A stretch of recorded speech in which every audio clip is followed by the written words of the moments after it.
La idea de la muerte debió acompañarle siempre, la muerte de sus 3 mujeres, de casi todos sus hijos, especialmente su hijo, don Carlos, encarcelado por el propio rey.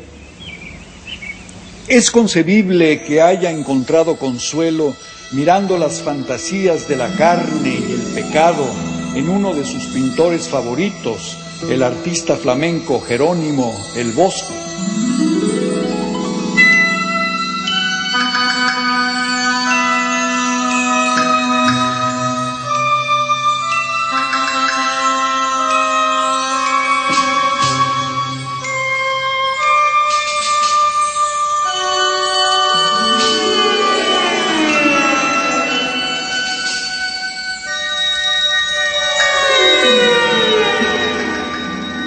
Durante el reino de Felipe, la Iglesia de Roma lanzó la Contrarreforma como una defensa de la ortodoxia católica contra la Reforma protestante.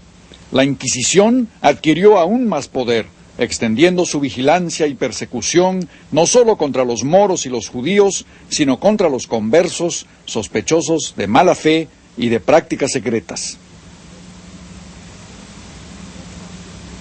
La visión de Felipe, un mundo católico con él mismo como la cabeza política, efectivamente aisló a España de la dinámica del cambio en Europa. No obstante, como en toda sociedad autoritaria, la imaginación visual y verbal logró burlar a la censura. Con su libro Don Quijote de la Mancha, publicado en 1605, Miguel de Cervantes funda la novela moderna en la nación europea más empeñada en negarle entrada a la modernidad. Pues si la España de la Inquisición impone un punto de vista único, Cervantes imagina un mundo de múltiples puntos de vista. Y lo hace mediante una sátira inocente de las novelas de caballería. Pero Don Quijote, como Colón, descubrió más de lo que creyó. Colón, un continente nuevo. Cervantes, la novela moderna. Don Quijote sale de su aldea a los campos de la Mancha, dejando atrás el refugio de sus libros, de su biblioteca. Pues ante todo Don Quijote es un lector, y es un lector que cree en lo que lee. Su lectura es su locura. Y para él los molinos son gigantes porque así lo indican los libros que ha leído. Y cuando ataca al molino y sale volando por los aires y cae de cabeza, se levanta y sigue creyendo que es la obra de gigantes y de magos. Vuelve a montar en Rocinante y sigue adelante luchando contra follones y malandrines y protegiendo a huérfanos y viudas, porque así se lo indica el código de honor que ha leído en sus libros. De tal suerte que Don Quijote no solo abandona su aldea, sino también el mundo bien ordenado de la Edad Media, sólido como un castillo donde todas las cosas tenían un lugar jerárquico, reconocible, para entrar al valiente mundo nuevo del Renacimiento, agitado por los vientos del cambio y la ambigüedad, donde todo está en duda. Todo es incierto en Cervantes. Al principio de la novela, claro, la memoria misma es incierta. Estamos aquí en La Mancha, pero en un lugar de La Mancha de cuyo nombre no quiero acordarme. Y continúa con la pregunta, ¿quién es Don Quijote? ¿Un valeroso caballero andante de antaño? ¿O simplemente un hidalgo pobretón llamado Alonso Quijano o Quesada, medio enloquecido con tanta lectura de novelas de caballería? ¿Y quién es en realidad la dama de Don Quijote, Dulcinea? ¿Una humilde muchacha del campo o una gran princesa? La duda y la fe, la certidumbre y la incertidumbre, lado a lado. Estos son los temas del mundo moderno que Cervantes presenta en el más moderno de los géneros, la novela, producto de la nueva invención, la imprenta, el libro vendido a bajo precio, leído por todo el mundo, incluyendo a Don Quijote y Sancho Panza, que se convierten en los primeros personajes de ficción que saben que están siendo escritos y leídos en una novela. Modernidad, pero también desilusión. Dostoyevsky la llamó la obra más triste que jamás he escrito. Y en efecto es la historia de una paulatina desilusión. Al final, Don Quijote regresa a su aldea y recupera la razón. Pero para él esto es una locura. Muere. O más bien dicho, muere el viejo hidalgo Alonso Quijano. Pero Don Quijote sigue viviendo para siempre en su libro, loca, heroica, cómica, galantemente.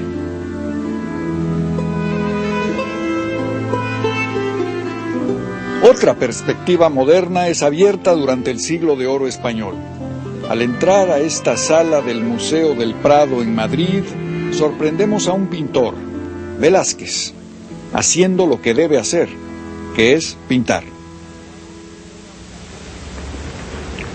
Pero ¿a quién está pintando Velázquez? ¿A la infanta, a sus dueñas, a la enana, a un caballero de negro que entra por un umbral iluminado, o a dos figuras apenas perceptibles en la sombra de un espejo enterrado, los padres de la princesa, el rey y la reina de España?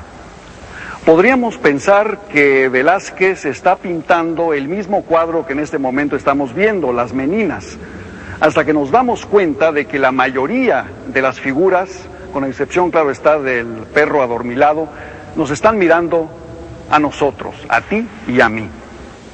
Somos nosotros los verdaderos protagonistas de Las Meninas de Velázquez. Velázquez y toda la corte nos invitan a ingresar al cuadro, pero al mismo tiempo el cuadro da un paso hacia adelante y se acerca a nosotros, nos incorpora. Las Meninas nos proporciona esta libertad de entrar y salir del cuadro. Y la libertad también de ver al cuadro, y por extensión al mundo, de múltiples maneras, y no solo de una manera ortodoxa o dogmática. Cervantes nos enseña a leer de nuevo, Velázquez nos enseña a ver de nuevo. Ambos, creando desde el interior de una sociedad cerrada, redefinen la realidad en términos de la imaginación. Lo que imaginamos es posible, lo que imaginamos es verdadero.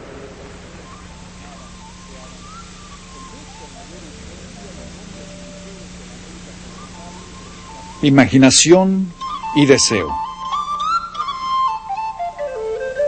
Pero no solo los europeos imaginaban y deseaban, con mucho mayor urgencia los hombres y mujeres de la América colonial, capturados entre el mundo indígena destruido y un nuevo universo europeo y americano, querían y soñaban.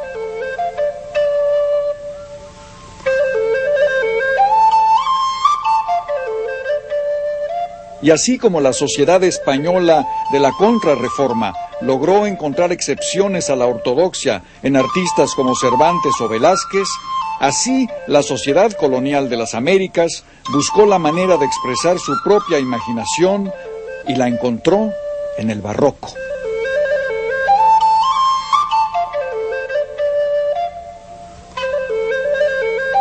Dos fuerzas entran en conflicto en esta bellísima capilla de Ocotlán, en Tlaxcala. Una es la de los pueblos indígenas, despojados de su antigua fe y de su antigua tierra, y obligados a aceptar una civilización y una religión que no eran las suyas. La otra es la fuerza del sueño renacentista europeo, crear una utopía cristiana en el Nuevo Mundo. Este sueño fue destruido por las duras realidades del colonialismo, la explotación. Entre los dos, Europa y América, nace el barroco del Nuevo Mundo, buscando ávidamente los vacíos entre el ideal y la realidad para llenarlos, y reservándole un espacio al pueblo conquistado para que en él pueda enmascarar y proteger su antigua fe.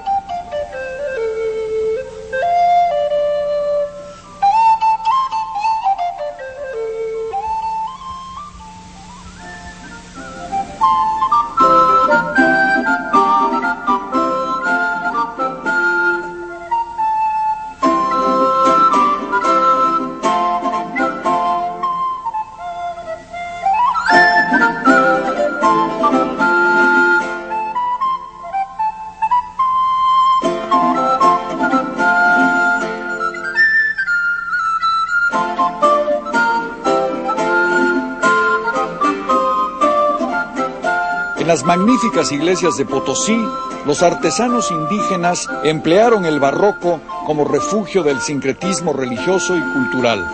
Entre los ángeles y las parras de la fachada de San Lorenzo aparece una princesa india.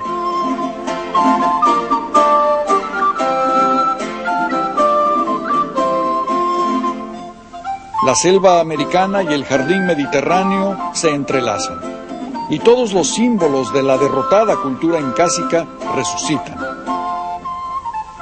La media luna indígena inquieta la serenidad clásica de la viña corintia, y las sirenas de Ulises tocan la guitarra peruana.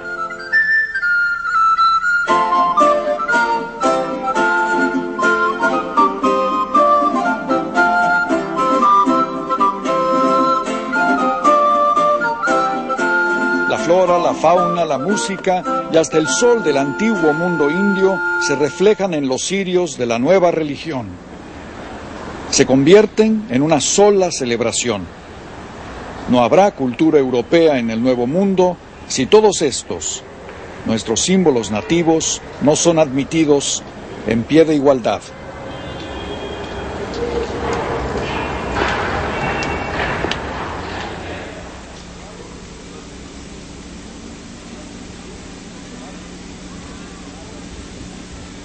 La paradoja dominante del barroco hispanoamericano es que es un arte de la abundancia, prácticamente sofocado por su propio exceso, pero al mismo tiempo es el arte de los que nada tienen.